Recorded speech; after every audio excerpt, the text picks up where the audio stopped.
A test-to-stay plan created just for Box Elder County schools could soon go away.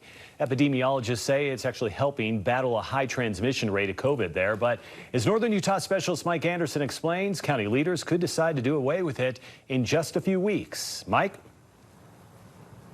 Yeah, Mike, a lot of this hinges on just how many 5 to 12-year-olds end up getting the vaccine. Initially, Box Elder County commissioners voted to keep the test-to-stay plan because transmission rates here per capita were higher than other parts of the state. Box Elder County has its own test-to-stay protocol for elementary schools because their schools are much smaller than many across the state. And according to the Bear River Health Department, so far it seems to be working. The benefit has been that it allows us to catch positive cases that otherwise wouldn't have been caught if those individuals were asymptomatic and wouldn't have gotten tested because they would have never thought to get tested. If there are 3 or more cases in a classroom, that whole class gets tested.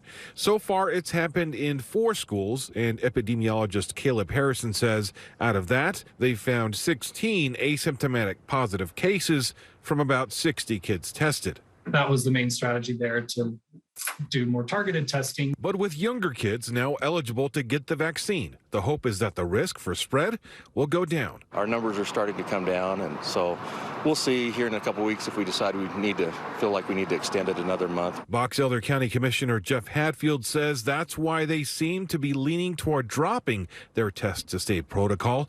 Harrison, however, says you still have to consider the relatively low vaccination rate for the county so far, with about 53% of adults fully vaccinated. My hope is that it would stay around because it does no harm in keeping it there for when we need it to be able to address those classroom outbreaks. And Hatfield says that, everything's still on the table for when the commission meets later towards the end of the month. But the Bear River Health Department says the concern is that, with just a few weeks, that may not be enough time for kids to get fully vaccinated. Back to you. All right, Mike Anderson live for us this evening. Mike, thank you.